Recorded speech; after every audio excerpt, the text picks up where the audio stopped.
Dímelo, mi gente, Marco Cherry video, and I can finally say that the computer is here. Thank you, Apple, for actually sending it a little bit earlier. They did like an expedite shipping, so thank you so much for that.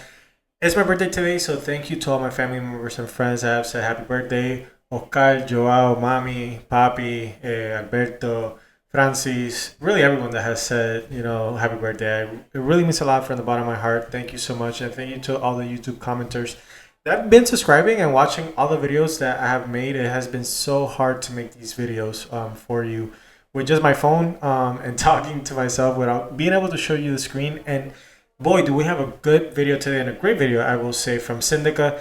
They have a report from what happened, and we're going to be taking a deep dive into Solana on September 2025. It is an amazing report. Obviously, follow them. They have amazing reports monthly about Solana and all the other ecosystems. So yeah, if you enjoy the content, please always make sure to leave a like, comment, and subscribe. So without further ado, let's get right into it. So the part one, it starts with digital asset strategy, or DATS, on Solana. And I will say this is kind of the biggest, most important thing, and its corporate balance sheets added more so each month. So we really didn't see any corporations buy Solana, at the beginning of the year and even before that. Right now, it has exploded to they hold about 13.6 million. So holdings by publicly listed firms have reached 13.6 million in September 2025, led by Forward Industries, Sharp Technology, and DeFi Dev Corporation. There's other ones, UpXE, Soul Strategies, Classover, and Soul Global, Torrent Capital, and others. Obviously, that's have been a really big, important part of why Bitcoin has gone up, as well as Ethereum. A lot of these companies, have seen their stock prices go down, but I expect that to change in the near future. They're obviously going to be investing in Solana, how other DATs are doing it in Bitcoin and Ethereum. So I think it's overall positive for the ecosystem. Hopefully, there's more DATs for other digital assets, right? And we're going to probably be seeing other digital assets. I've seen AVAX or Avalanche start with some DATs. I forgot if Polkadot, but there's other DATs companies that are going to be showing up. And I will say though, these are American companies. I expect DATs to be all around the world, right? And I don't expect all of them to survive, at least in my opinion, or have really good appreciation. Obviously, the one that probably holds the most and has, the best investments and all that kind of stuff, and is able to have like a good MNAV, are going to succeed. And some of the other ones might fail. But, obviously not financial advice. Obviously, take a look at all these publicly listed companies and see which one you like the most. And definitely take a look at them. So they hold about 2.5% of supply is owned by corporate treasuries. And we saw, in about a month, right? This is August and in September, it jumped from 0.8% to 2.5%. So it is actually impressive. And, there's going to be like new disclosures and new announcements coming soon. So I don't expect the supply to be held that much, right? I don't even know what is a good, kind of like ratio for these companies to like kind of hold. I'm assuming like a 5 to 10% wouldn't be out of the realm of possibility, especially if Solana is a blockchain of the future and the one that most companies decide to end up using. And we'll be discussing that a little bit later with what MoneyGram is doing. So it's spot DEXs and aggregators. So this is really huge. So Solana continues to dominate DEX volumes across all chains. And actually in August, Ethereum and Solana kind of like almost cross path, and then Solana skyrocketed above. So we have Solana, Ethereum, Base, Arbitrum, Avalanche, Unichain, Hyper EVM, and Linea, and among others. So really, I don't know why they were kind of close together. But yeah, over the past 12 months, Solana has led all chains in DEX activity, maintaining a consistent gap versus other L1s and L2s.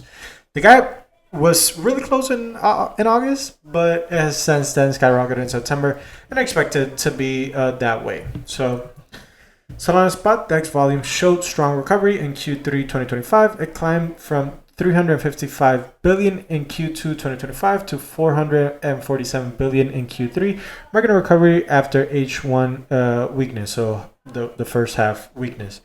And the first, quarter one was mostly driven by all the meme coin frenzies.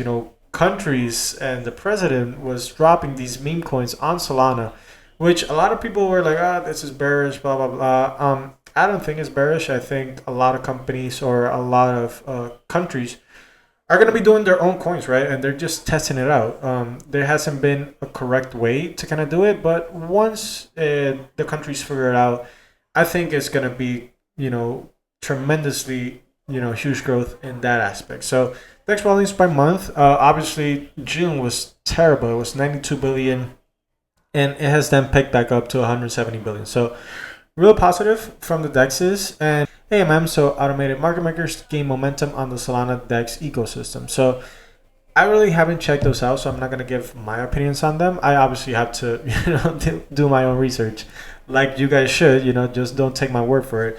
But aggregated competition on Solana is accelerating, while Jupiter still commands the majority of volume. OKX, DFlow, and Titan, oh my god, this is not the Titan that we all got rug pulled. At least I don't think it. I don't think it made a recovery, because that was it. I think it was on BNB. But while Jupiter still commands, they had over like 90%, right, of all the aggregator volume share. Right now it's about like 81 to 82 to 80%. So it's always good to have competition. You just don't want one big, not centralized player. Obviously, it's decentralized.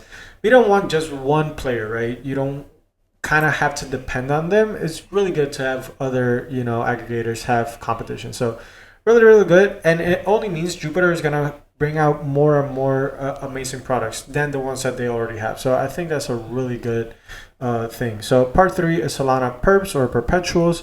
So Solana Perps recorded best quarterly volume. So Q3 2025 closed at $121 billion, up 57% from Q2, underscoring strong perp demand on Solana. So the perp volume is even higher than we saw at the beginning of the year. So this is what I'd like to see, right? Not like these, not like these DEX volumes, right? It really sucks that we went all the way down that low. But from Q1, that was 106 billion. Right now it's 121 billion. So that is super amazing that we had such a great recovery from Solana perp volumes.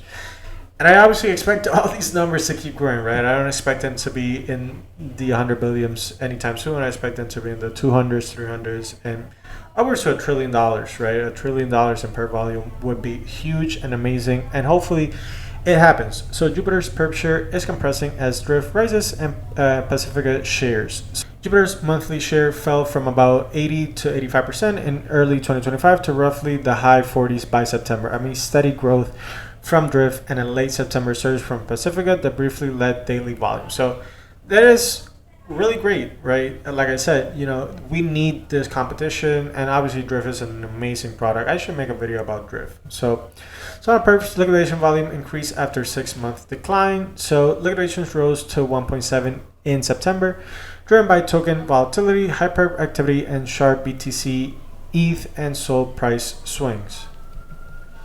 So what are the peg assets? And, a lot of people are saying that Bitcoin is going to live on Solana, or, whatever they might say. I've heard a lot about it on Twitter. I really don't know. It's really up to us to decide, right? Like to the user to decide where Bitcoin wants to be, whether it's Ethereum, Solana, where it may be. But Bitcoin amount on Solana has increased to 8.3K. So total wrapped BTC supplies rose 12% in September to a new all-time high, with growth led by Coinbase CBTC, alongside steady gains in the wormhole WBTC. And then we have XBTC, ZBTC, TBTC, and 21 BTC. And that is really amazing, incredible. And hopefully this number continues to rise, right? We want to use Bitcoin in the fastest, most cheapest blockchain out there. So this is really amazing and great to see. And from March, which was basically zero, we're now at 8.3K, and the number is going to continue to grow. So that is huge, amazing growth. That is what you want to see in these growth stocks, in this growth, well, not stocks, but in this growth crypto, right? Adoption and usability, and these high charts, this amazing new all-time highs. So we want to see all-time highs consistently for the next at least 5 to 10 years. So LST, or liquid staking supply, has held above 50 million SOL for multiple months. So this one, we need obviously to continue to grow, but I'm not gonna fault it for it. It has increased since last year, right? So from where we are now to last year, it is tremendous growth, right? So last year we were about 25 million. Right now we're at 53 million. So that is really good growth regardless of what it is. So centralized exchange backed assets continue to gain traction. So growth has been consistent across both Solana LSTs and RAP BTC, with TVL reaching record levels in September. So like I continue saying, right, the centralized exchange BTC, it was about less than 1K. Right now it's about 4K, and then liquid staking was started at 0, and now it's about, in TVL is about almost 16 million. So really amazing, and hopefully, obviously, I know I can continue to say this. Hopefully, the number is going to keep increasing. I know it's going to keep increasing, but it's just amazing to see. Also, right, stablecoins have always lived on Ethereum. They have always lived on Ethereum, and I think they will continue to be on Ethereum. But it is really optimistic to see the stablecoin supply on Solana has reached all-time high amid high activity. So stablecoin supply reached all-time high of 15.1 billion, and is primarily led by USDC, which is 40% growth over the past 3 months. So it was 7.7 billion. Right now it's at 10.8 billion, and altogether, you have USDC, USDT, USDG, PY, which is PayPal, Build, USDY, FD, USD, and EURC. So the non-USDC and USDT stable supply growth, number one is USDG, then PYUSD, and Build. So supply for alternative stablecoin crossed 1.5 billion, led by growth in USDH, PYUSD, and Build. The growth is fueled by protocols incentives like Kamino, Raydium, and Orca, and high deposit yields from Drift and Kamino. And I will say, we are going to see next year a new stablecoin from, I think it is Monogram, correct me if I'm wrong, or Western, no, not Monogram, Western Union. So Western Union is going to be dropping their stablecoin around the first quarter, at least that's what they're expecting in 2026. And I'm really excited to see how that one develops. So restaking TVL eased after high airdrop driven highs. So I really personally did not know that SolLayer did an airdrop. Really impressive. Definitely, if you're looking for a crypto card, definitely SolLayer is one to check out. I hadn't heard about the layered airdrop or the frag airdrop. So both SolLayer and Fragment saw TVL spikes around airdrops, followed by declines that highlighted the short-term impact of token incentives. So that's why I always said airdrops are really cool, but it usually brings users at first, but you have to have an amazing product for people to keep using it, right? So that's really interesting. Liquid staking, I personally don't do the liquid restaking, but it's up to you guys, however you want to use your Sol, right? So yeah, that's pretty much it for the whole video. Thank you so much for watching. Thank you to all the new subscribers. Thank you for all the likes, comments, really everything that you guys have done for me. And let's continue increasing. Remember to follow Syndica, right? Let's get them to 100,000 followers. They have great, amazing content that they post constantly. So check out all of their, I'm going to leave the website in the description down below, but check out all of their, PowerPoints, presentations, the website, everything that they have to offer. So yeah, thank you so much from the bottom of my heart. Love you guys, and I will see you on the next one. Bye-bye.